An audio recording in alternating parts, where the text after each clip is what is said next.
তিন বিঘা করিডোর কোন জেলায় অবস্থিত? লালমনিরহাট। তিন বিঘা করিডোর লালমনিরহাট জেলায় অবস্থিত। অলিম্পিকের মশাল জ্বালিয়ে রাখার নিয়ম চালু হয় 1908 সালে, 1924 সালে, 1928 সালে, 1932 সালে। উত্তর 1928 সালে।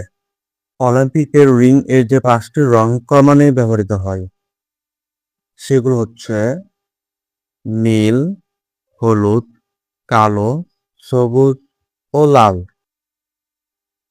ইখতিয়ার উদ্দিন মোহাম্মদ বিন বখতিয়ার খলজি বাংলা জয় করেন কত সালে?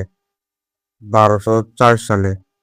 কোন মুঘল সম্রাট বাংলার নাম দেন জান্নাতাবাদ? হুমায়ুন। প্রাচীন বাংলার মৌর্য শাসনের প্রতিষ্ঠাতা কে ছিলেন? চন্দ্রগুপ্ত মৌর্য।